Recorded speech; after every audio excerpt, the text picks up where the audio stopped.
Que Deus, Espírito Santo, nos abençoe durante o meditar da Sua palavra, para que ouçamos, não como palavra de homens, mas como palavra de Deus. Amém. 2024 mal começou e nós já estamos na metade do mês. Passa rápido, né? E eu acredito que todos vocês traçaram metas para este ano. Ou não? Neste ano eu vou economizar. Neste ano eu vou emagrecer. Vou cuidar mais da minha saúde. Este ano eu vou me dedicar aos estudos. Nesse ano eu vou me esforçar para ter um salário melhor. E assim vai. Várias metas. A princípio não tem nada de errado almejar essas coisas. Por quê? Um novo ano nos inspira a começar um novo ciclo. Isso com animação, com esperança renovada. No entanto, eu não sei vocês, mas parece que as metas das pessoas, inclusive dos que se dizem cristãos, não tem mais tanto a ver com as coisas de Deus, ou com uma progressão na vida santificada. Só para reflexão pessoal, quantos de nós colocamos como meta para este ano ter mais momentos de comunhão e oração com Deus? Quantos de nós colocamos como meta lutar contra aquele nosso pecado mais oculto, de estimação, que nós cometemos no nosso quarto, que nós cometemos no banheiro, que nós cometemos na casa de alguém, na escola, no trabalho, e muitas vezes só Deus e eu, ou só Deus e a pessoa conhecem? Quantos de nós colocamos a busca pelo reino de Deus em primeiro lugar, antes e acima de qualquer outra coisa?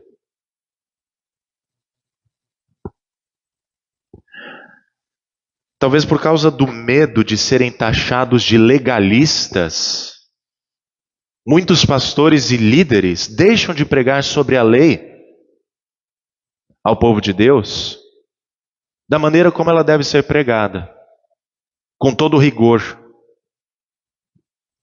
E possivelmente essa é uma das causas de não se ver mais cristãos comprometidos com o todo da palavra de Deus. Cristãos que buscam progredir na santificação. O que eu sei de Deus é suficiente para mim. Basta. Tudo está resolvido. Eu sei que a fé me salva, então não preciso mais estudar, não preciso mais meditar. Já está tudo resolvido. Nesse sentido, a falta de repreensão pode gerar falsos crentes,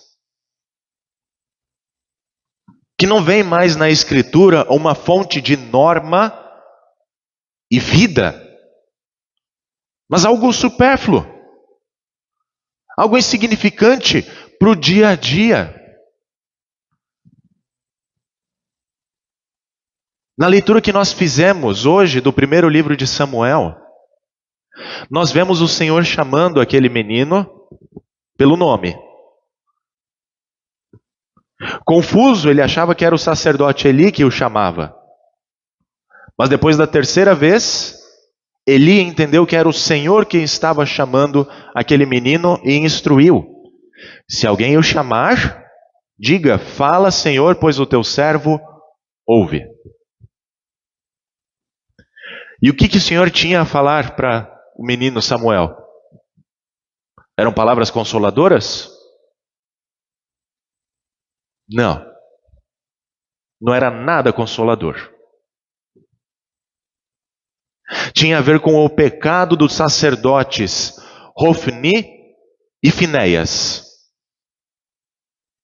filhos do também sacerdote Eli. E tinha a ver com a omissão do pai em não repreender os seus filhos. Qual que era o pecado deles? Vocês se lembram? Logo no começo do livro de Samuel. Capítulo 2 nos revela o que esses homens malignos, diz a Escritura, faziam. Como sacerdotes, eles tinham a responsabilidade de oferecer sacrifícios que eram trazidos pelo povo de Deus ao próprio Deus. O problema é que eles não faziam isso da maneira correta. Eles desprezavam a lei de Deus, e como ele havia ordenado que os sacrifícios santos e agradáveis fossem oferecidos a ele. E além do grave pecado dos sacrifícios, o texto ainda nos diz que eles se deitavam com as mulheres que serviam à porta da tenda do encontro. Em outras palavras, eles tinham relações sexuais imorais, indevidas, impuras. Esses dois pecados em evidência não podiam ser praticados por homens santos, consagrados ao Senhor. Isso está registrado no Código de Conduta Sacerdotal de Levítico 21 e 22. Eles não podiam. Eles deveriam ser exemplos. Mas pecando dessa forma, eles estavam blasfemando contra o Senhor e levando todo o povo do Senhor a transgredir. O texto diz que Eli até tentou repreender os seus filhos uma vez, mas eles não ouviram a voz do seu pai, diz o texto. E o que me chamou a atenção na leitura do texto é que quando o Senhor fala para Samuel, ele diz que Eli não repreendeu os seus filhos. Nesse sentido, nós podemos tirar uma lição valiosa para pais, educadores, líderes. Repreender uma vez só o seu filho ou alguém que está em pecado é o mesmo que não repreender. Ah, mas eu já falei uma vez para ele não fazer tal coisa, mas ele não me ouviu. Então, se ele quer fazer, que faça. Dizer isso é o mesmo que ser conivente com o pecado que está acontecendo, com a falha e com o erro que está acontecendo.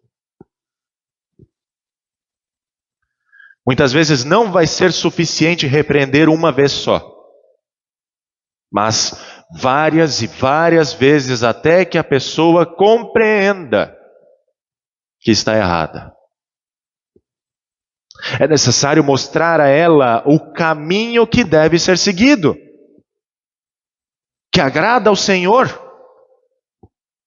Porque se isso não acontecer, poderá acarretar consequências, podendo ser temporais ou até mesmo eternas. No caso dos filhos de Eli, qual foi a consequência? Se lembram da história? Não? Os dois foram mortos no mesmo dia. Se foram salvos do inferno, eu não sei. Mas uma coisa é certa: de Deus não se zomba.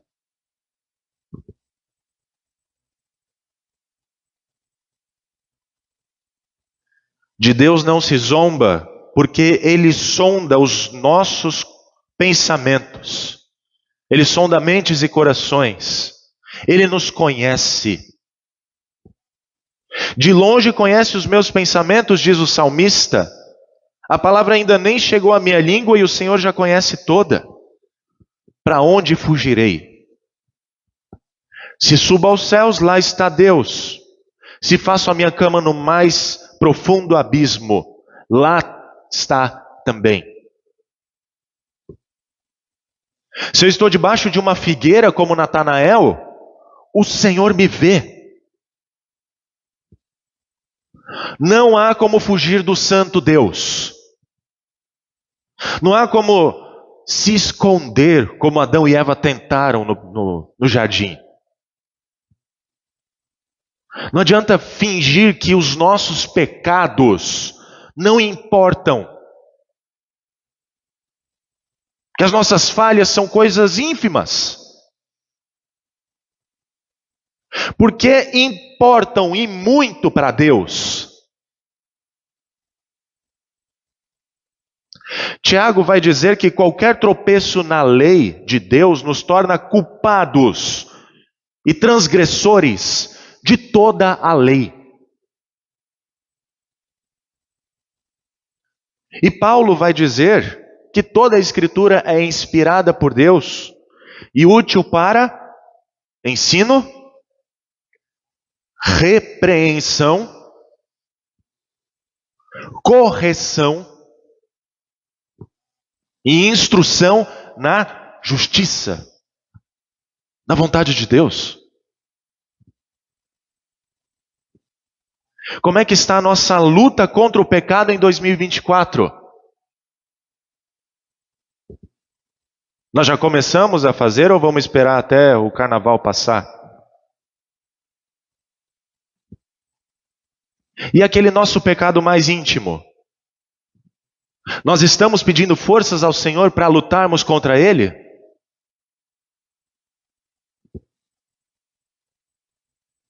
Não se enganem. Nós não devemos olhar apenas para os pecados que são visíveis, mas e principalmente para aquele pecado que não é visto. Porque Deus o conhece e na sua santidade não tolera. Nós precisamos ouvir a repreensão, o chamado de Deus para que haja mudança de vida. Deus não quer que ninguém pereça, mas que todos cheguem ao arrependimento. Diz Pedro. E para que você e eu não sofrêssemos as consequências que nós merecíamos por causa dos nossos pecados, das nossas transgressões, Deus enviou o seu Filho, o eterno Filho, para se revestir de um corpo e ser punido em nosso lugar, de corpo e alma, carregando o peso da nossa transgressão na cruz. O peso também daquele pecado mais íntimo. Aquele que podia satisfazer os preceitos da lei de Deus, ofereceu o perfeito sacrifício, sendo Ele mesmo o sacrifício. Aquele sacrifício santo e agradável a Deus, a fim de que nós fôssemos comprados por preço, um alto preço, e nos uníssemos ao Senhor em um só espírito, como diz Paulo. Unir em um só espírito, assim como marido e esposa se tornam uma só carne. E aqui eu abro um parêntese. Essa não é qualquer comparação que Paulo faz na sua carta aos Coríntios. Porque a união entre homem e mulher é tão íntima que o corpo do marido passa a fazer parte do corpo da esposa e vice-versa. Em outras palavras, o corpo da minha esposa é também o meu corpo. E por isso eu devo cuidar dela da mesma forma como eu cuido do meu corpo. Com isso, Deus está querendo mostrar pelas palavras de Paulo que a união que agora nós temos com o Senhor é tão íntima que o nosso corpo não é mais nosso, mas é do Senhor, para servir como santuário do Espírito Santo. Porque nós o recebemos pelo batismo. Batismo é aquele momento em que uma eterna aliança é feita em nossa vida. Nós passamos a ser membro de Cristo. De tal forma que tudo o que nós fazemos com o nosso corpo é como se o próprio Cristo estivesse fazendo. Cristo vive em nós. E para enfatizar isso, Paulo usa o exemplo da imoralidade sexual e fala mais ou menos assim: você é livre para fazer o que você quiser, mas tem coisa que é melhor você não fazer, porque isso pode te dominar. Os vícios são prova disso, não é? O seu Criador sabe o que é melhor para você. Ele quer restaurar a sua vida. Ele quer o seu bem. Você não sabe que o seu corpo é membro de Cristo e você é templo do Espírito Santo? Ora, sabendo que você e Cristo são um só Espírito, você ainda assim usaria o seu corpo de maneira indevida? Se unindo, por exemplo, a uma prostituta? De modo nenhum. Você deve glorificar a Deus em seu corpo.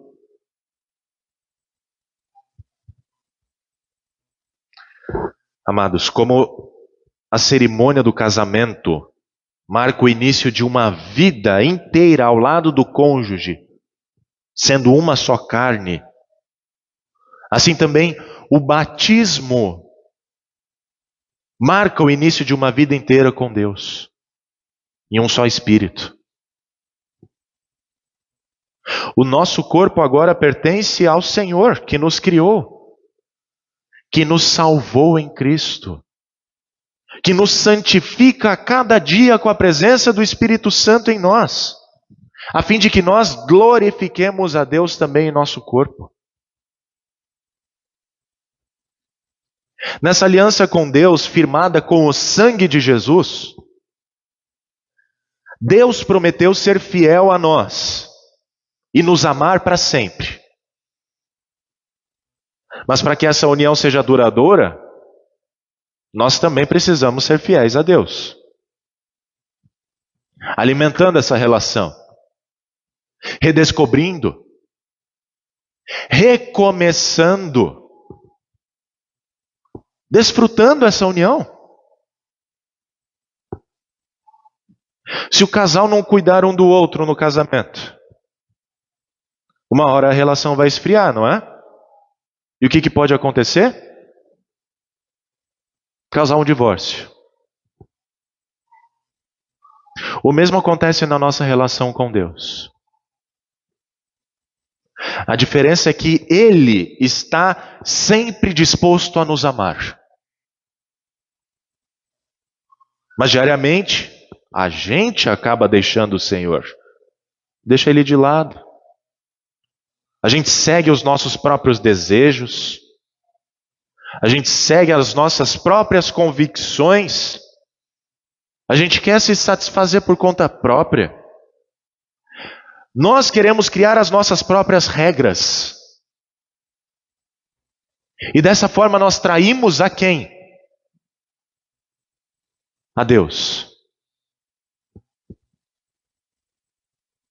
Em vez de nós confiarmos totalmente nas suas promessas e nós andarmos nos seus caminhos, orientados por Deus, nós preferimos confiar em nós mesmos. E assim, nós nos tornamos os nossos próprios deuses, determinando qual é o propósito do nosso corpo e para que ele serve. Na grande maioria das vezes a gente faz isso sem pensar, porque faz parte da nossa identidade pecadora.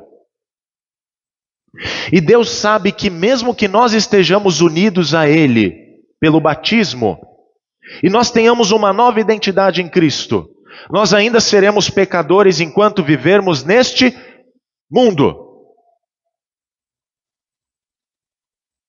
O pecado, infelizmente, faz parte da nossa velha identidade.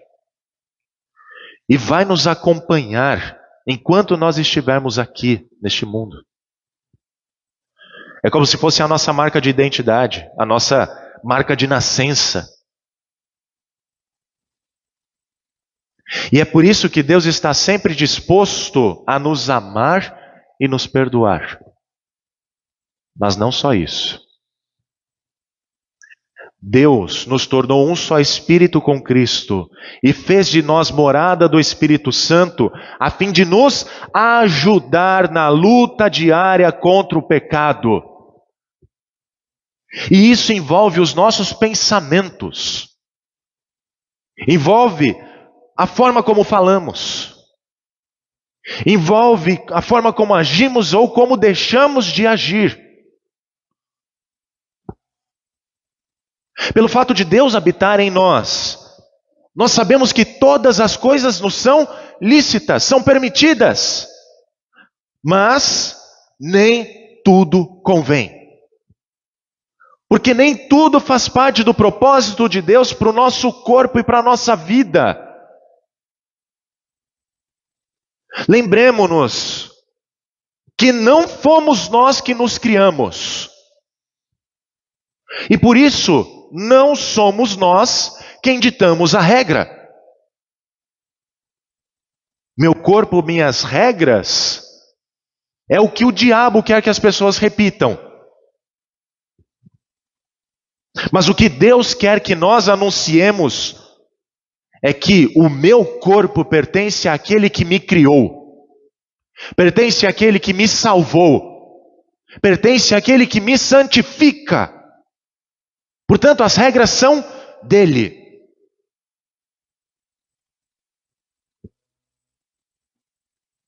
É muito comum nós acreditarmos que o corpo é uma propriedade nossa, que nós podemos criar as nossas regras, satisfazendo os nossos desejos da forma como a gente quer. Porém, para que serve o nosso corpo? Será que ele serve apenas para nós começarmos a existir? Para satisfazer os nossos desejos, as nossas necessidades, e depois nós nos libertamos dele? Ora, o corpo humano não é um mero objeto que pode ser comercializado, que pode ser descartado. Ele não é uma coisa temporária que um dia nós estaremos livres dele para sempre. Por isso o corpo não é uma casca em que a alma está presa ali dentro e precisa se libertar. Como se o corpo fosse algo ruim em si mesmo. Essa forma de pensar não é cristã, não é bíblica. O corpo é aquilo que constitui o ser humano.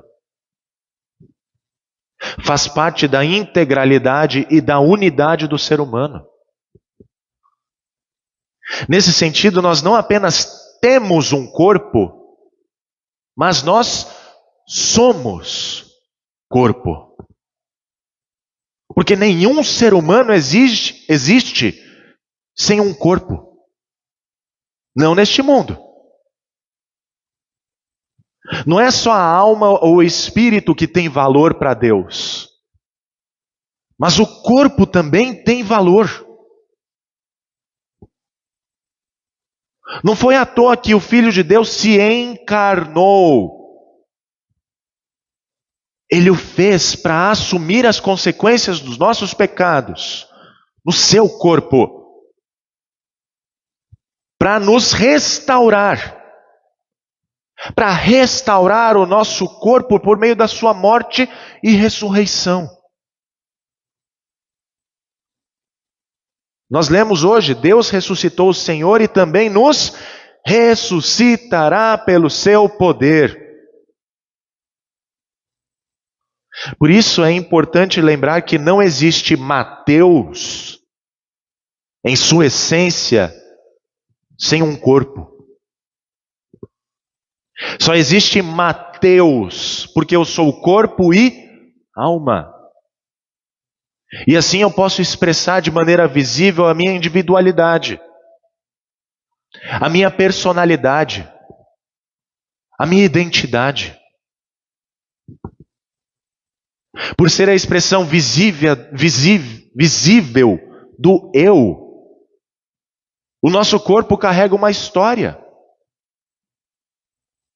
comunica uma mensagem.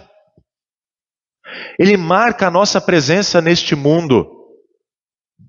E no último dia ele será transformado para ser parecido com o corpo de Jesus, o corpo glorioso de Cristo, revestido de imortalidade.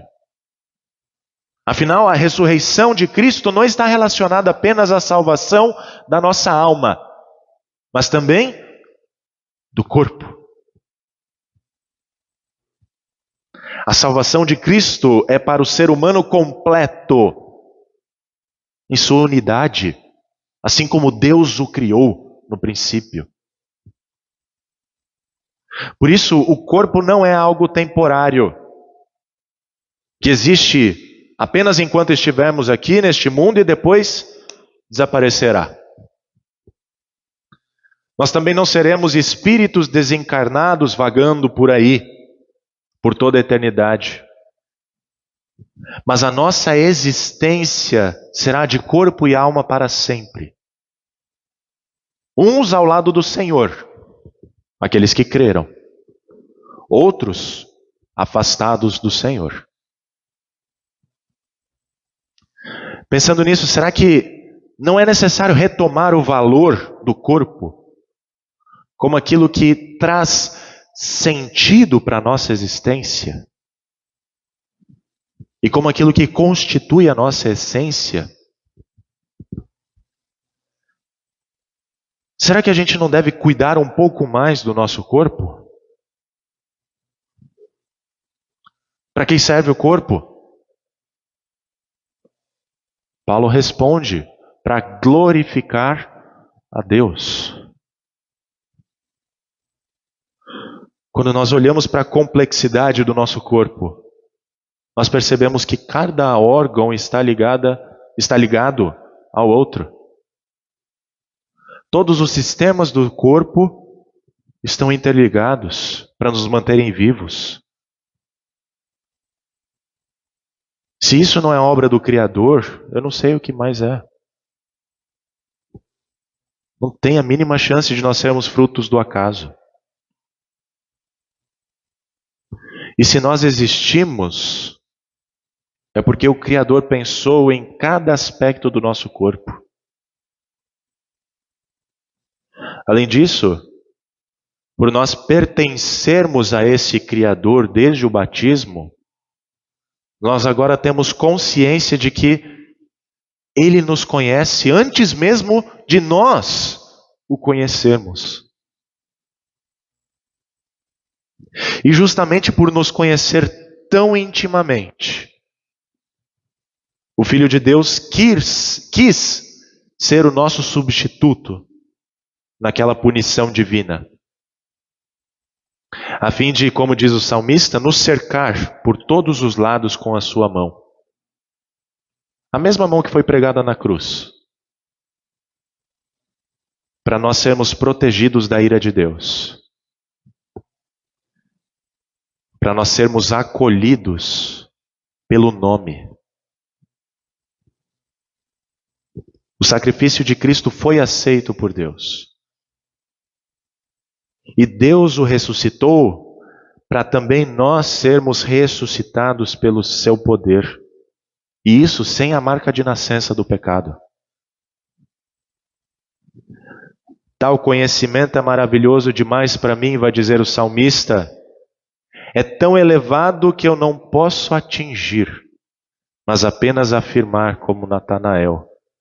Mestre, o Senhor é o Filho de Deus, o Rei de Israel.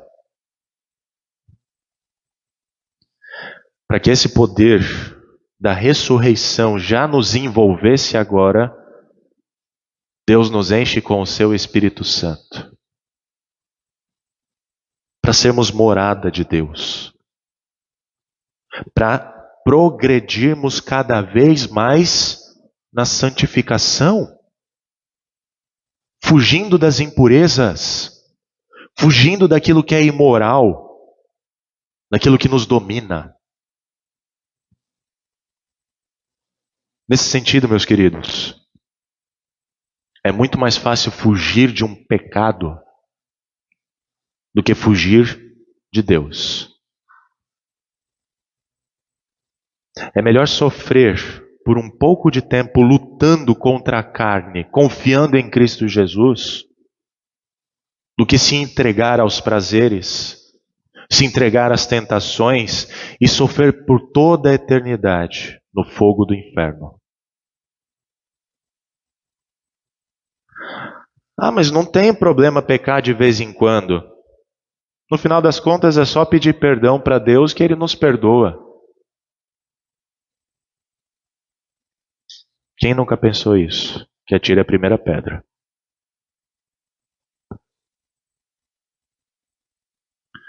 Quantas vezes nós pecamos porque nós quisemos pecar? Sabendo que no fim é só pedir perdão para Deus. Por vezes nós planejamos tão bem como nós vamos pecar, que é possível que ninguém fique sabendo. O ser humano é criativo para fazer o mal. E na maioria das vezes vai pensar nos mínimos detalhes, para não ter nenhum erro, para não ser descoberto. Em último caso, se descobrirem o pecado, é só pedir perdão a Deus que fica tudo certo. Afinal, Deus está sempre disposto a nos perdoar. Como se o perdão de Deus nos desse uma carta branca para continuarmos na prática do pecado. Esse tipo de desculpa é comumente chamada de graça barata, onde não se dá valor ao sofrimento de Cristo, ao alto preço que Ele pagou na cruz, para não sermos condenados, mas para pertencermos a Ele.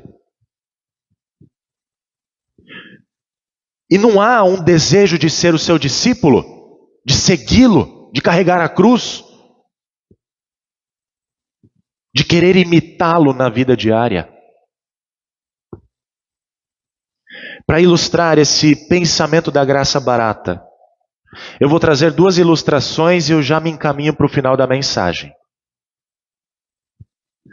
Suponhamos que você é casado e tem uma amante. Tudo que você faz precisa estar planejado nos mínimos detalhes para você não ser descoberto. Até que um dia você é visto saindo com a sua amante do motel.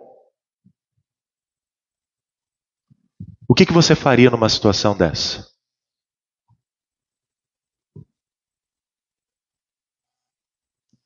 Certamente você teria que pensar numa desculpa muito boa para tentar se explicar, não é?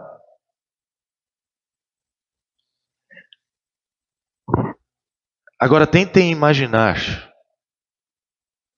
quais seriam os pensamentos de uma pessoa que foi descoberta. Bom, minha esposa vai ficar sabendo. Se ela não me perdoar, vai querer se divorciar de mim. Eu vou ter que contratar um advogado. Como é que vai ser a divisão de bens? E a guarda dos filhos? Com quem que vai ficar o cachorro, o gato? E assim por diante. Tudo isso e muito mais pode passar pela cabeça de uma pessoa que tem o seu pecado descoberto. Mas agora, deixa eu mudar um pouquinho a situação. Você está em casa com o seu cônjuge e vocês têm uma briga muito feia. Para esfriar a cabeça, você chama aquele seu amigo de confiança, aquela sua amiga, vai para um barzinho mais próximo e começa a encher a cara. Começa a afogar as mágoas, jogar a conversa fora. Vocês pedem uma dose, 2, 3, e assim vai. Perdem a conta de quanto beberam. No outro dia, quando você acorda, você está sem o seu amigo ou sem a sua amiga, com dor de cabeça, ressaca, num quarto de motel, ao lado de uma garota de programa. Você nunca viu essa menina na sua vida. O que você faria numa situação dessa? Ou melhor, qual seria o seu pensamento nessa situação? Várias coisas poderiam se passar. Mas talvez um único pensamento ficaria martelando na cabeça. Eu traí o meu marido, eu traí a minha esposa, eu traí alguém que eu amo, sem perceber.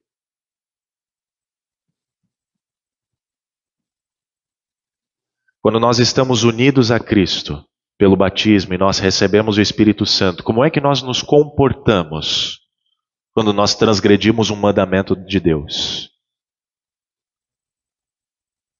Por exemplo, quando nós fazemos mau uso do corpo, nós nos comportamos como a primeira pessoa ou como a segunda pessoa?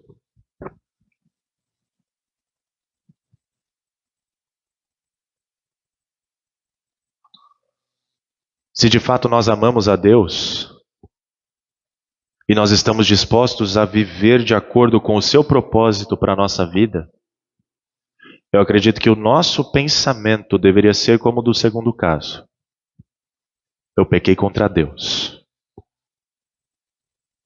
Eu traí alguém que eu amo, o meu Deus. Eu feri alguém que me ama e também eu sou responsável pela morte de Cristo. Porque Ele morreu por esse meu pecado.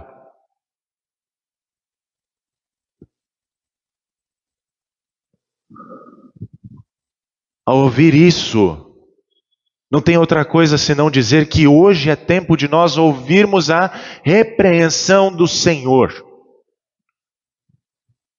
Nos arrependermos dos nossos pecados. Confiarmos em Cristo para nós sermos salvos de corpo e alma. Pedirmos a Deus a sua ajuda para mudarmos de vida. E lutarmos diariamente contra o pecado que está em nós. Contra o diabo que nos incita, nos encoraja a pecar. E também contra o mundo que nos dá muitas oportunidades para pecar. Pode ser que, mesmo que a gente se arrependa do que fez, as pessoas não esqueçam e não queiram nos perdoar pelo mal que fizemos no passado. Mas o amor e o perdão que recebemos de Deus nos liberta do nosso pecado. Aquele pecado que no passado nos condenava. e agora não condena mais. E esse perdão transforma o nosso futuro, fazendo com que a gente já desfrute o melhor, o que Deus tem preparado para a nossa vida. As bem-aventuranças que Deus tem preparado para nós e que são eternas. Nós já vivemos agora. Se hoje nós estamos vivos em nossos corpos e nós confiamos que no dia em que Cristo voltar para julgar o mundo, nós viveremos para sempre com um corpo perfeito por estarmos unidos a Cristo. Não há melhor forma de agradecer do que glorificar a Deus, também no nosso corpo. Glorificar o Deus que é o nosso Criador, que é o nosso Salvador e o nosso Santificador. Nós somos do Senhor de corpo e alma. Vamos pecar porque nós queremos pecar? Ele pagou alto preço para sermos dele. Ele nos conhece mais do que ninguém. E Ele quer nos salvar e santificar mais do que qualquer outra coisa. Portanto, é preciso viver a nossa fé sem fingimento. Ouvindo o que o Senhor tem a nos dizer, incluindo as repreensões. E quando nós estivermos em erro, ouçamos a repreensão como se fosse do próprio Senhor. Se vermos alguém em erro, repreendamos com a palavra do Senhor. É melhor repreender e ser repreendido do que ver os pecados se acumulando pela falta de repreensão, de arrependimento, de perdão. E é ainda melhor confessar os nossos pecados, porque assim nós seremos acolhidos pelo Deus que é fiel e justo para nos perdoar e nos purificar de toda injustiça. Se temos algo a pedir também, perdão, algum erro que cometemos com o nosso irmão, façamos isso. Não deixemos para depois. Que pelo estudo da palavra e do participar da Santa Ceia, nós possamos alimentar, redescobrir, recomeçar e desfrutar a nossa união com o Senhor. Mostrando às pessoas a bênção que temos de sabermos que o nosso corpo não é nosso, mas é do Senhor. Que Ele nos acolhe, mesmo conhecendo as nossas imperfeições, as nossas falhas, e Ele nos auxilia nas lutas diárias. Façamos disso uma meta de vida. Porque nós sabemos que unidos com o Senhor nós veremos coisas grandiosas acontecerem. Amém.